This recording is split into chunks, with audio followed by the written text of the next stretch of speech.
Hello, everybody. Welcome back to another episode of Lindsey, Byrd, and Writing is Hard. Today's episode is on the topic of how to write short stories and also the transition and differences between writing fan fiction and writing original fiction. How is the culture different? What's the feeling behind authors who write both? And how should fan fiction writers handle the constant question of why don't you just write original stories and get them published instead?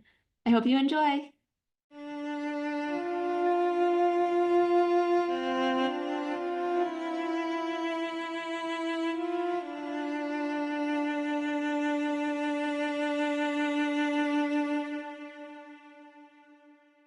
So today's author interview is with Alexis Ames. Alexis is a speculative fiction writer with works in publications such as Pseudopod, Radon Journal, and Escape Pod. She is also the co-founder of Blackwick Writers Guild, a Denver-based community-led writers guild whose mission is to be a safe space for writers to learn, grow, and write while providing the resources and support to achieve their individual goals. So to start us off today, I'd like to focus on the actual craft and creation of writing a short story. So for you, when you decide to work on a short story, what comes first? Do you need a trigger theme, or is that something that's nice but not necessary? Yeah, so first of all, super happy to be here. So thank you for having me on, Lindsay. For me, for short stories, themes are definitely nice. Like I do like sometimes having a little bit of a seed to jump off of.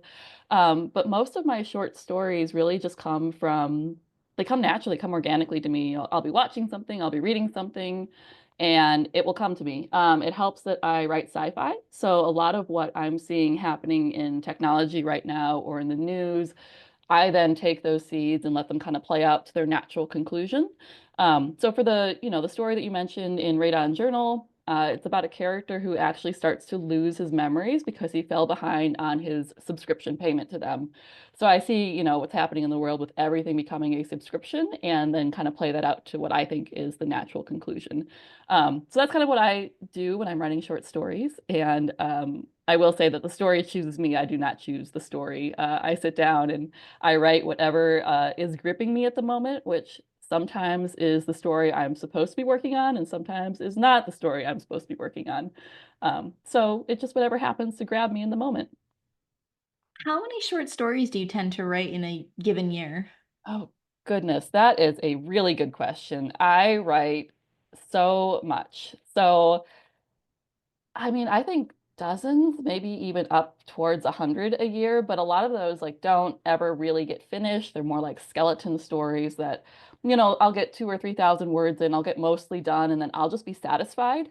Like a lot of the time when I'm writing, it's just to get a story out of my head. And then once I've gotten all the bits out that have been bothering me, sometimes I just don't bother finishing it.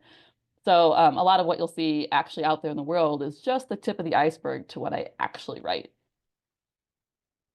When you're sitting down to decide to write a short story, I mean, I know you said sometimes a story just decides it's going to get written, but when you're actually like preparing to write the story, do you know roughly how long it's going to be when you start, or is that something you discover along the process? I am a discovery writer, which we have talked about before. You and I go back several years at this point. But I'm very much a discovery writer, and I never know how long something is going to be when I first sit down and write it. I do generally know, okay, this is enough for just a short story, or this is just enough for a novel. Like I kind of know at least that much. But when I'm writing a short story, I will just let it play out the way that it's going to play out on the page, and then I go back and I edit it. And I have to say a disclaimer to everybody listening. My experience in short stories comes from the short story market or the science fiction market, sorry. So I don't have experience in other genres when it comes to short stories, but generally those markets are looking for a sweet spot of about 4,000 words. And obviously this varies. There's flash fiction, which is much shorter. Some markets accept novellas or novelettes, which are much longer. But really the sweet word count that I aim for is about 4,000 words. So I will let something just play out on the page and then really edit it down to make it that proper word count. When you are editing it down, do you ever have that moment where you're like, you know what? I really like this story. I really like this, whatever it is that I've created. I don't want to make it shorter. I want to make it longer and then go for the novel, the novella, the novelette, whatever it is from the next size up. Yeah, so I actually have talked to a lot of authors who that will happen to. They'll write a short story and they realize that what they have is much bigger and it turns into a novel. That doesn't happen with me as much because kind of like I said, like I know when I sit down, like this idea that I have is enough for just a short story or it's enough for just a novel. But I have actually done the opposite where I sit down and I write a book and then I go, oh, I have all these little shorts that never made it into the book. Like I'd love to explore this. I'd love to explore that. And a lot of times that will actually turn into a short story that I send out to different markets. So actually a book that I wrote in 2016, one of the very first short stories I had published was just based on that book because I had these characters in my head. I wanted to explore them more, but it didn't like fit with the book itself. So I wrote a short story and it got published. And I actually just sent out a short story this week about that was based on another book that I wrote in 2014. So it's funny that my brain kind of works the opposite way than most writers' brains work, but that's how it works for me. And for like me personally, I really struggle to like stay in a very concise word count. Like Yeah. I can hit 100,000 words fairly okay. I don't Hmm. usually write much more than that, and I don't tend to write much less than that either. It's like that is my sweet spot when I'm gonna write something.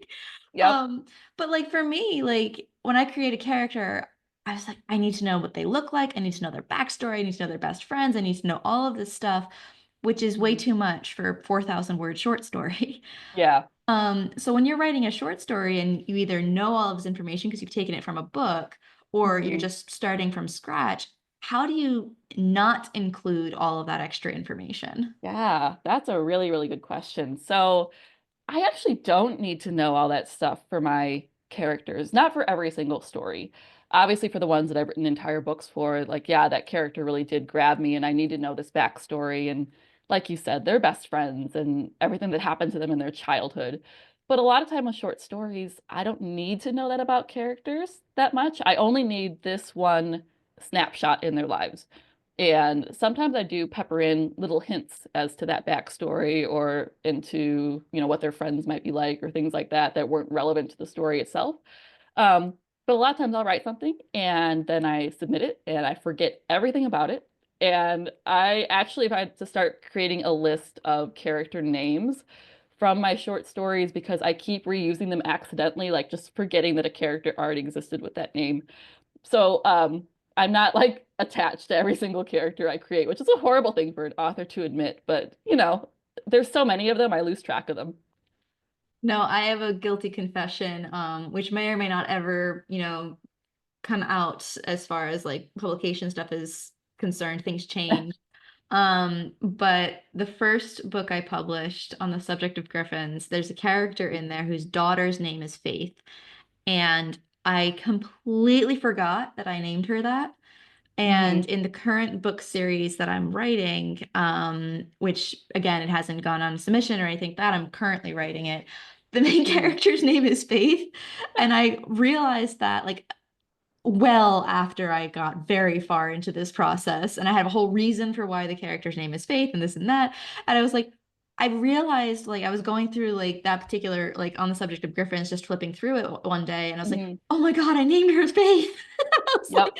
I know, I forgot my character's name. No, I've actually did that very recently. The latest book that I have on sub right now has a character in it that has the same name as a main character in a novella that I'm currently drafting. So like I was writing and working on both these stories at the same time and completely forgot that I put two characters in them that have the same name. Like it just I love my characters, I do, but I also just forget a lot of things about them. So it Yeah, happens.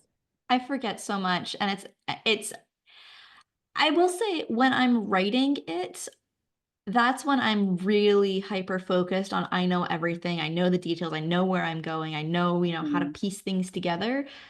After I'm done, now it becomes a blank void. Yep. Yeah, Like absolutely. And I've done that too. Yeah. It just it's I don't just remember it. No, it's like it's done, it's out there. The creative, spirits or whatever that helped it come have finished their job, and now it's a blank void. It's like, Yep. which I worry about sometimes. I'm like, I'm just gonna forget the books that I write, which will be nice. I can read them and enjoy them later. But like, Oh yeah, and I've done that too. And also that's why a lot of authors I should do this, but they keep story Bibles, so they'll write down, all the characters and everything about them and keep track that way without having to then reread the book and remember. Um, I don't do that. I'm very chaotic when it comes to writing, so I just figure I will either remember or I won't, and it will be a surprise every time I read that book. yeah, I was speaking with someone else a few weeks ago, and they mentioned that one thing that they do is like take moments of the book that are like good lines so they can use that later for marketing stuff. And Oh, I was like, that's brilliant because like I yeah, forget all of the best lines in the book, but like good lines, yeah. good character moments, things like that. Like that's a smart thing to write down, and I haven't done it yet, but I really should. Yeah, that is really smart to do. There's so much writing advice out there that I'm like, that's a really good idea. I should do that. And then I just don't. So, that happens too. Well, I think with writing, it's really you find what works for you. Yeah. Like, I can't for the life of me sit down and write an outline. It just drives me Mhm. batty. I can't do it. Yeah. Um, but there are people I know who could not for the life of them not do the outline. They Right. need the outline. Yeah. And so like I think what's important with writing advice, you have to take what works for you, leave what doesn't work for you, be Mhm. flexible on the things that might actually help your craft that you've never really thought about before. Keep an open mind, but not feel like you are never allowed to use an adverb ever. Right. Yeah. I like adverbs, so I'm gonna use them. I use them. That's actually a really good point, and actually something I've thought about too, that I would advise either young writers, like if you're 16, 17 writing for the first time, or you're just an adult writing for the first time and you're brand new to this, is to experiment as much as you can with the different writing advice and different ways to write stories and plan or pants or whatever you want to do. Because at a certain point, you get really, really stuck in your ways. And that's what I'm discovering now. I've been writing since I was a kid. It's well over 2 decades right now, so I will not say my age, but it's been a long time, and I cannot change my ways. Like whatever I got into when I first started writing, that is just how I'm going to write stories, and I can't change it for the life of me. And I'm like you, like I can't write an outline. I do actually force myself to now. Like I have gotten to the point where when I'm planning out a novel, I will write the synopsis first. And then sometimes I will also do a chapter by chapter outline, but that is not natural for me. It is very, very difficult, and I hate every second of it. So, um, yeah, I can't do it. I'm like you. I just want to just start writing and see where the story ends up that way. Yeah, which depending on where you're at in the publishing pipeline, that is either perfectly fine or it starts running into conflict. Like Yeah. if you're just writing your story, you don't have to be beholden to anybody, it works fantastically. Yeah. Um, Currently, I know I'm struggling at the moment because um, for the series that I'm currently trying to write, trying, um, I get it.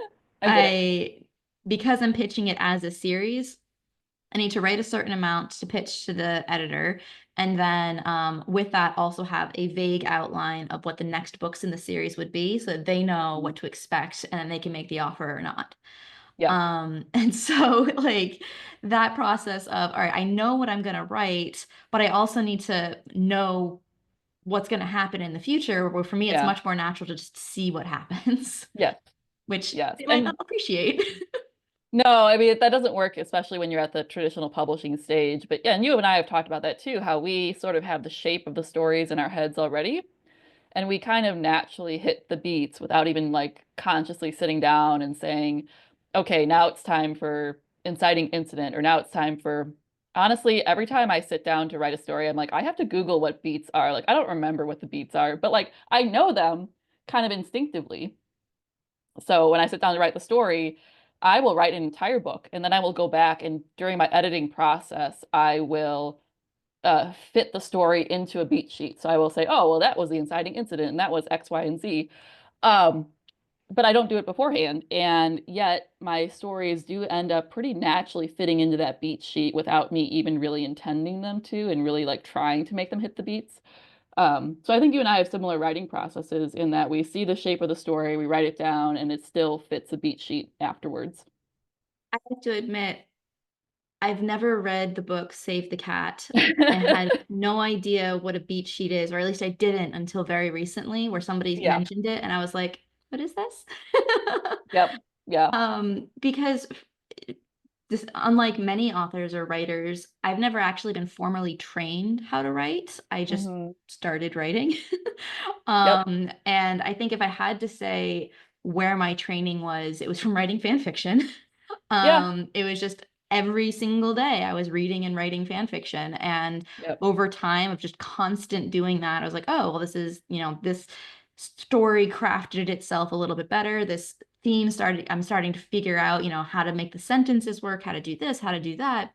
This is how the structure is, but that was just from the practice of actually doing it over and over and over again, which Right. fan fiction is a little bit easier to do that with because you're not inventing the world, you're just practicing craft over and over and over Yes. again. Um, and so like the transition from fan fiction to actual writing original fiction was interesting because I think like my craft was very good. But like the trying to come up and say, all right, this is my whole world, this is my stuff, this is Hmm. everything I know.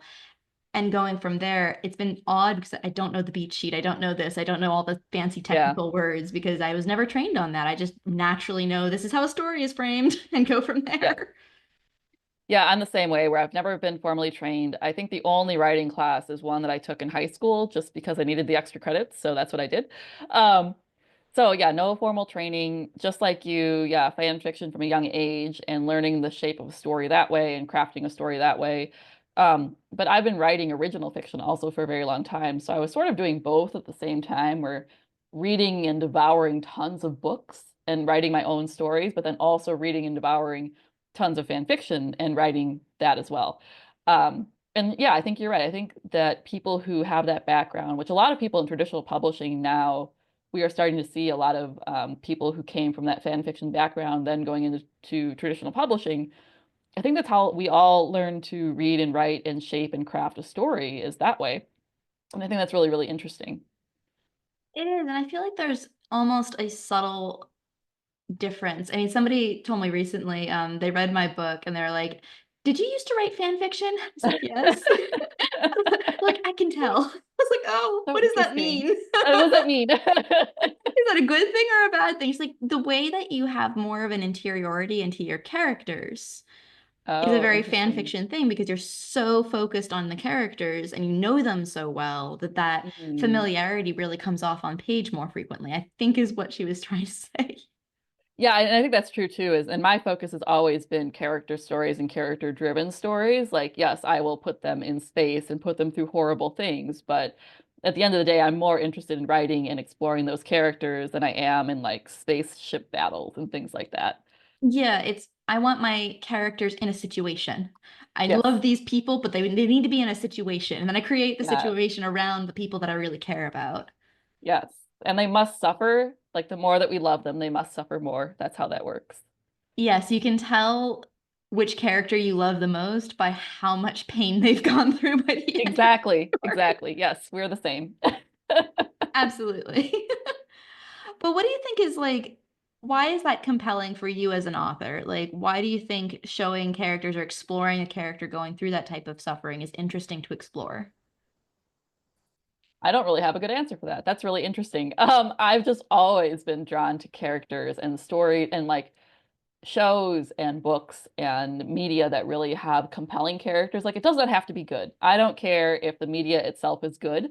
There's a lot of really, really bad shows that I like and really bad books that I like. And, bad is subjective, but, there are things that are not good that I like because the characters themselves are so compelling to me. Um, and I could not sit down and tell like outline like why those characters are compelling, but I think that stories that have compelling characters win out for me over stories that have compelling plots and premises. Like you could have a really cool idea, that's fine, but if the characters aren't interesting to me, then I don't care about the story. Yeah. Yeah, and I think it's very easy to get caught up in very intricate plots, but if I don't care about why people are moving through Mhm. those plots, I tend to lose interest. Yeah. Um, I usually give a book, I don't know, between 100 and 200 pages, and if I'm not gripped by that point, I'm just like, I Yeah. don't feel like continuing. I'm good. Yeah. Yeah. I often put down books that I'm just not interested in. And actually, so on this point, I will point to Sherlock Holmes. This is something that everybody has loved for centuries. These stories are really compelling. It's gotten all these spin-offs made of it, of course. But if you go back and read the original stories, I'm very sorry, they're not good. They're not good. He forgets like Watson's name multiple times and like gives him different names throughout the stories. Like you read them now, and I'm sorry, Sherlock Holmes fans, you're gonna come at me, but they're just like not good from a craft level. But these characters are so compelling that it doesn't matter that the stories aren't that good. At least to me. You might Oh, and disagree, I but think that's totally yeah, fair. yeah. And I think a lot can be said about classic literature, is in general, not just about Sherlock Holmes, but like there's a lot of classic literature where you pick it up and you've been told this is the greatest text known to man, and you read it and you're like, Mhm. I don't get it. Like, Also that too, yeah. But with certain stories, it doesn't matter what the plot is as long as I care about the characters. yeah, if you can care about the character, if you can care about, who they are, what their journey is, what they're going through, then the plot can feed in afterwards. And Yep. then, I mean, this is a very specific and also very biased Mm. thought. Some people love their plots and they don't care about who's doing the plot. They just want to see the Right. plot. Yes. And that's totally fair. But when you're working on a character-driven story and people who are interested in character-driven works, it's really finding the way to make that character journey interesting and complex that I think is what Yes. they get drawn to. And I find also when I'm writing, the plot forms itself around my character, not the other way around. So I will create the character first and their backstory and their inciting incident, like what gets them moving. And then everything about that character then informs the plot for me. And that's what creates the plot. If I don't have the character, I don't have the plot. Do you know when you're writing where you want that character to go, or is everything completely you figure it out as you go? Yeah, so I know where I want the plot to go. Like whenever I start writing, whether it's a short story or a novel, I have an idea of the ending at least. I need to know where the story itself is going. As far as the character arc goes, I always start with my character's misbelief and what they're going to then, what they're going to believe then at the end, like how they go through that shift. But how they go through that shift is the story. And I find that out as I'm writing. I could make notes to myself, like I could say, oh, I want this to happen to them and I want them to, have this realization. But then I sit down to write and it never goes the way that I intended it to go anyway. So, I don't really like wasting time plotting out or planning things when I know that it's just not going to go that way anyway. I just want to sit down and write and see what happens. Have you ever had a moment where you have your characters, you know what your ending is, but while you're writing the story, the ending is now changed? Oh, yes, yes. So, even though I do say that I have to have an ending in mind, that doesn't mean that that ending won't change.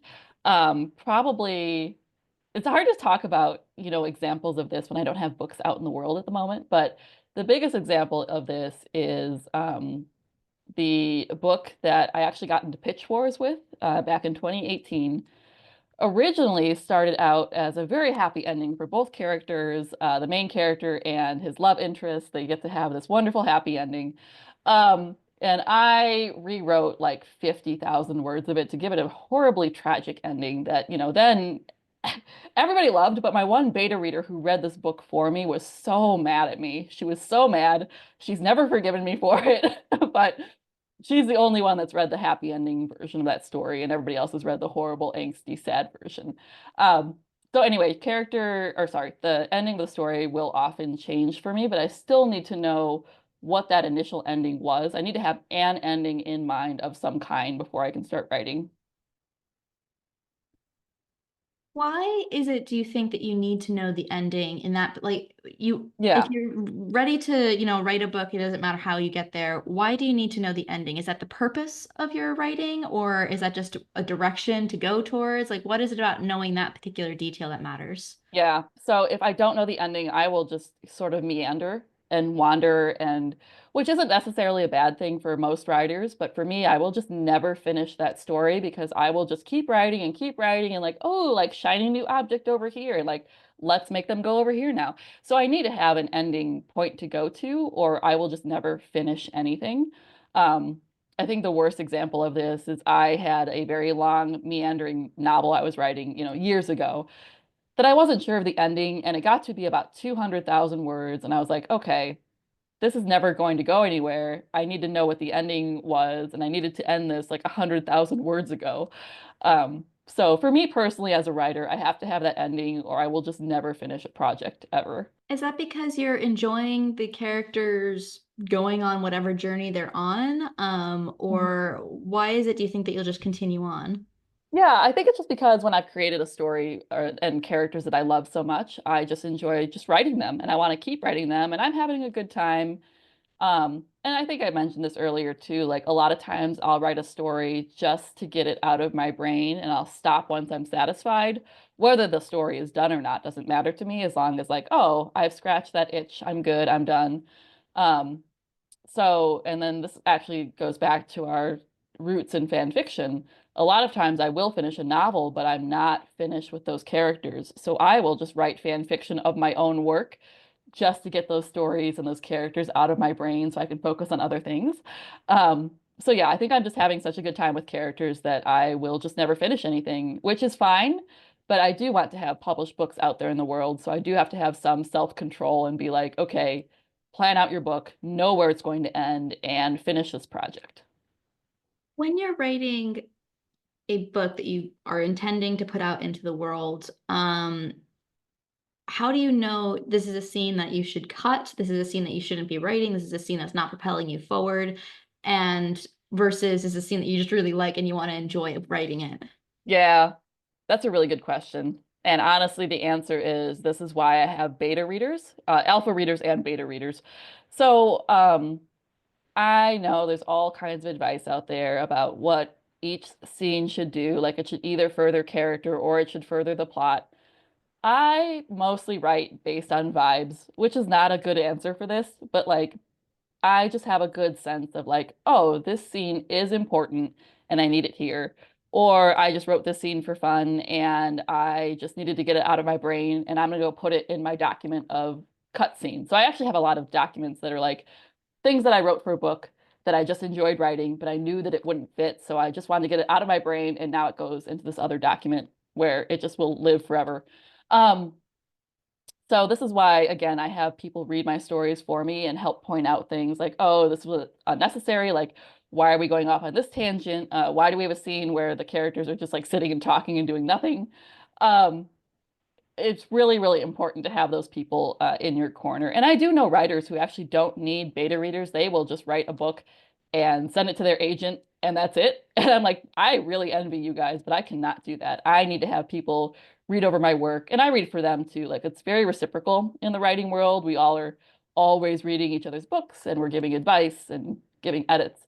Um, but it's really important to have those people in your corner who like see your vision and know what you're trying to do and help you get your book to that point.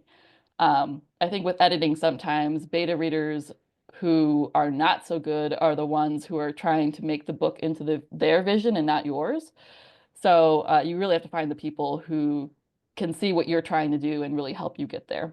And that was a very long tangent and didn't answer your question at all, but No, um, but I think it was really good. And I think it touches on a lot of really important points. And one thing it does bring up, which is something I'd like to ask, is where do you find beta readers? yeah, that is an excellent question. So, a lot of people that I have found that I still use to this day are people I met in the fan fiction world when I was writing fan fiction, because we would beta each other's stories.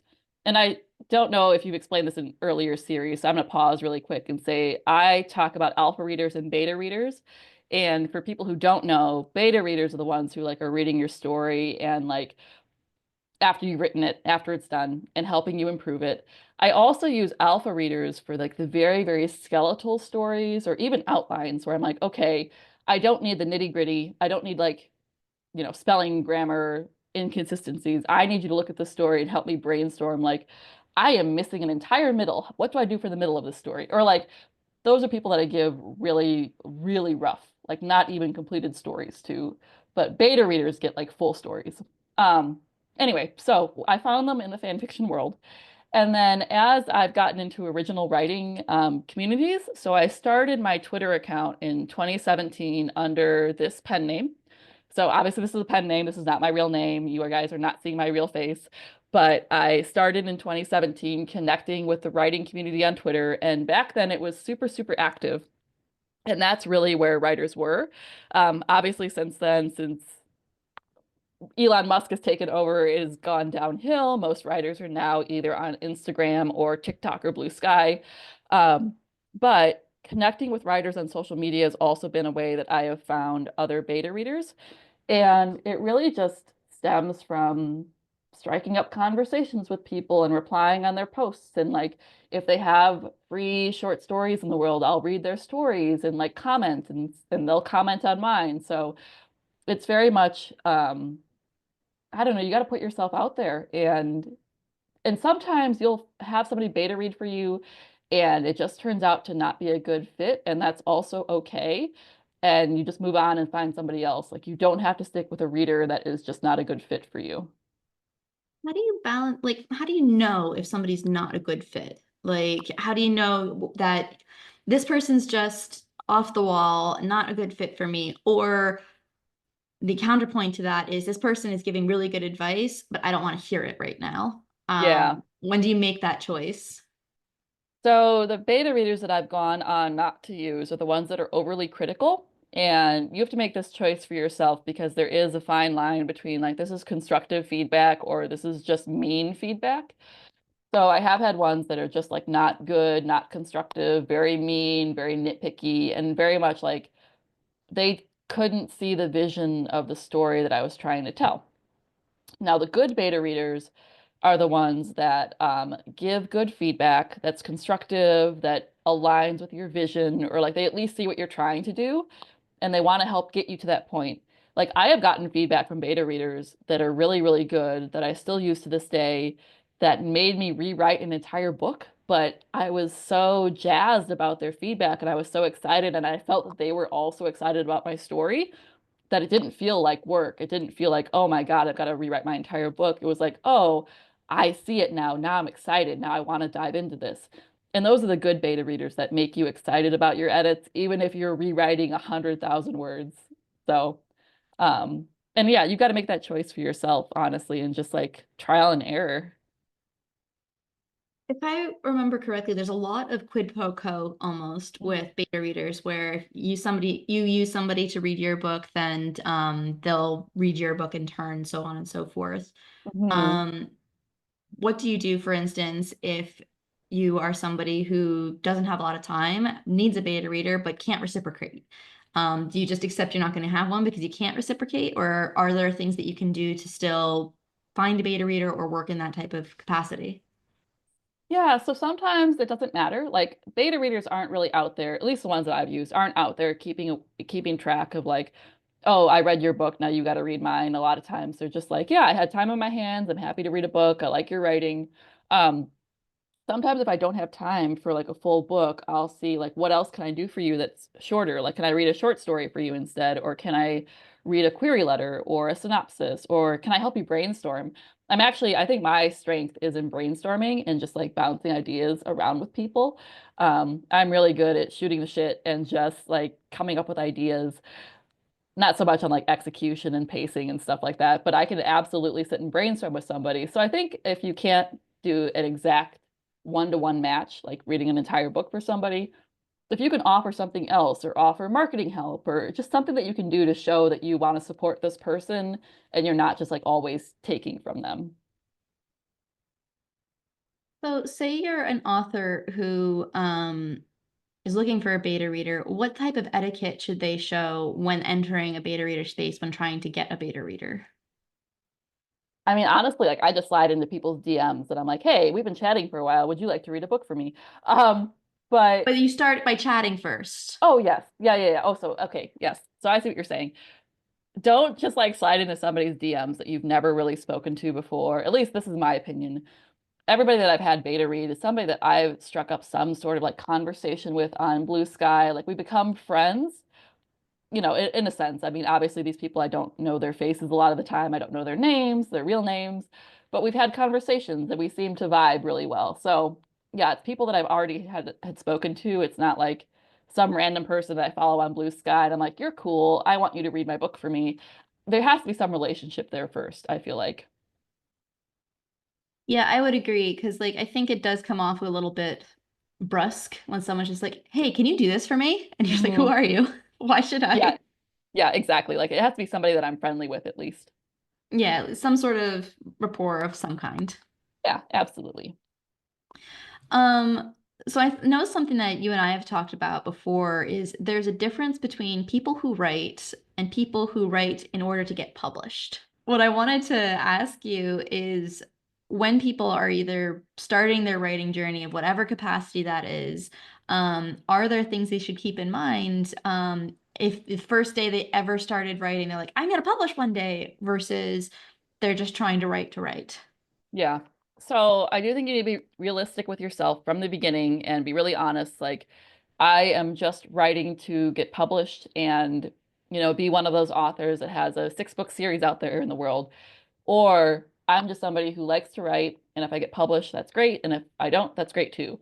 So from the beginning, just kind of be honest with yourself because that will determine what your journey looks like. I know some people who are really, really, I guess clinical about the whole thing. That's not the right word, but they're very methodical and they're like, okay, they study the trends and they draft really quickly and they're able to put out books that publishing is looking for in that exact moment and get published. And it's, they get these 6 book series and things like that. So if you're really analytical about the whole thing and you are prepared to, I guess I make it a job for yourself, then that's what you need to do and be honest with yourself about that. I know that is not for me. Like, yes, I would love to be published. Traditionally, I would love to be traditionally published, but self-publishing is also an option. Indie is also an option. I just write for fun. I know that I never want to rely on writing for my income. I do have a day job. I like having a salary and health insurance. So I treat Nice. writing as like, yeah, it's nice. I'm sorry, it's nice. Um, but I treat writing as like, if this works out for me, it's a nice, like, additional income stream. But mostly, I just want my stories out there in the world because I want people to play in the sandbox with me. Like, I think the mark of a true successful writer is if people are writing fan fiction about your works. Like, I think that is what I would say is successful rather than like, oh, I've got a 6 book series. Um, and that's me personally. Like, I just would rather have people talking about my characters, playing with them, playing with the ideas. I think that's way more fun and that's way more fulfilling for me. Yeah, absolutely. I can completely understand that. It's interesting coming from a fan fiction background because I don't know if you've ever had somebody say this to you, but I know I've had many people say it to me, is you write all the time, you're doing all this fan fiction. Why don't you just go and get published? Like, why are you writing fan fiction? Go publish a book. Yeah, Um, yeah, but there's a difference there's a between difference. writing fan fiction and writing original fiction and writing original fiction with the intent to publish. Yes. Yeah, there's Um, differences between all of those. And I treat fan fiction as more like, oh, this is like after a hard, long day of working and writing my original stories. I'm now like sinking into a bath mentally. Like, this is fan fiction. The world is already there. The characters are already there. It is so easy for me to just like slip in and write something. And that's relaxing for me because all the work has been done already for me. So I don't know if it's the same for you, but that's kind of how I think about it.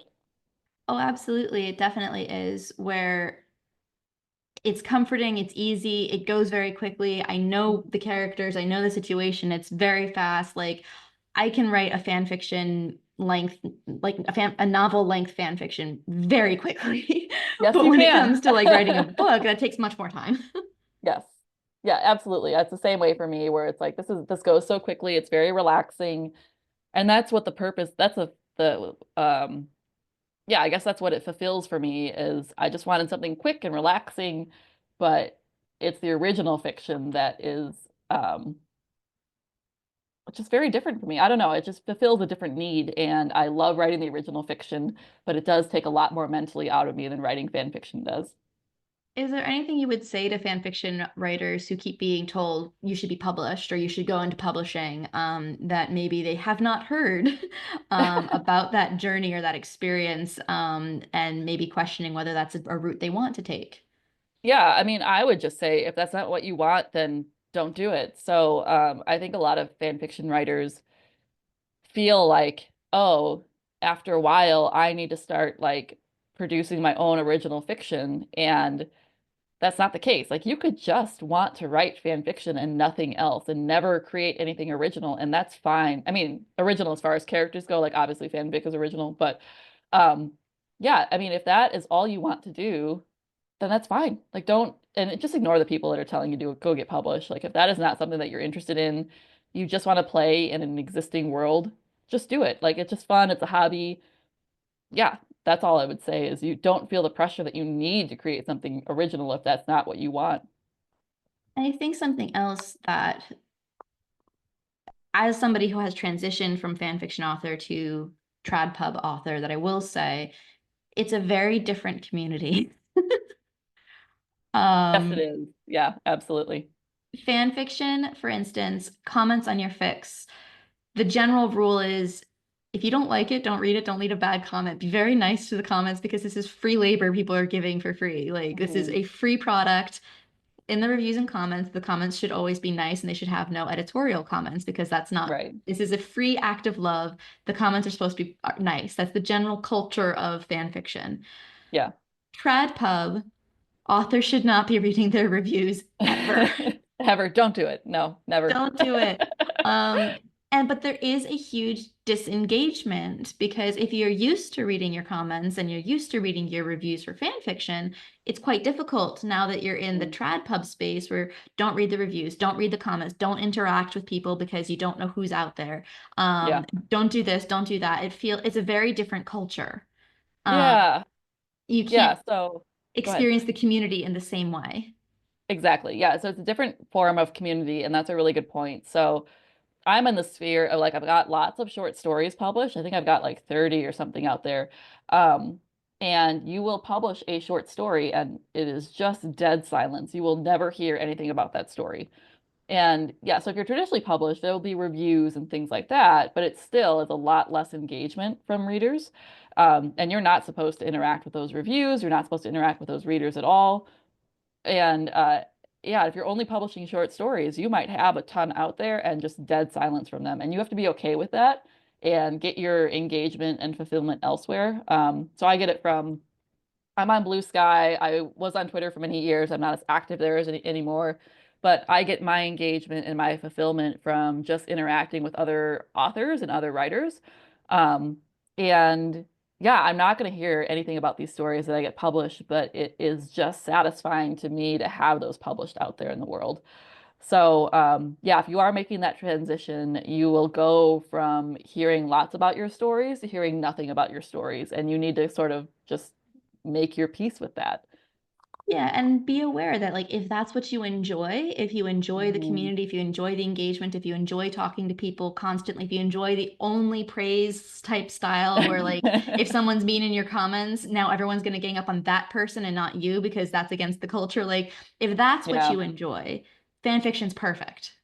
But if Yep. you want to, get something else, Hmm. just be aware that the community is very different when you start publishing original fic. Right. Yeah, absolutely. So I definitely agree with all of that. And just like be aware of what your needs are. Like if you need that engagement, then maybe original publishing isn't for you. Um, yeah, you're right. Absolutely. So, just before I let you go today, I did want to ask, is there anything we haven't had a chance to talk about that you did want to talk about? Oh my goodness. I mean, I could talk about short stories and drafting for ages and how I'm just weird about the way that I write. But I guess I will leave it as I've got an upcoming story from Escape Pod that I'm really excited about. It's so Escape Pod takes stories and then podcasts them. So mine's going to be broadcast in June in two parts on June 5th and 12th. And I'm really excited about that upcoming story. And if you're listeners are interested in it, it will be on my website once it's up. And I also have a newsletter they can sign up for, which I think you're putting in the comments. So, Yes, I will um, put everything in the yeah, comments and all the details on how to find all the short stories. And then after the escape pod thing comes up, I will also update the description to have a link for there as well. perfect. Yeah, so I'm super excited about that story. That's what I would like people to know about. But yeah, otherwise, I would love for people to just come play in the sandbox with me on Blue Sky. So yeah, just love talking with other writers and other authors. And yeah, I had a great time. Thank you for having me on the show today. Thank you for being here.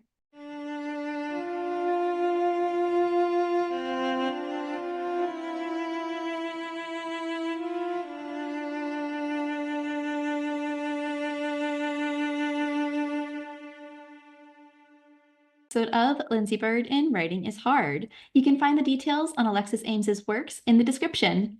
You can also find more information regarding her recent short story with Escape Pod. If you enjoyed this content, please do like, share, and subscribe so we can continue to make you more. Bye for now.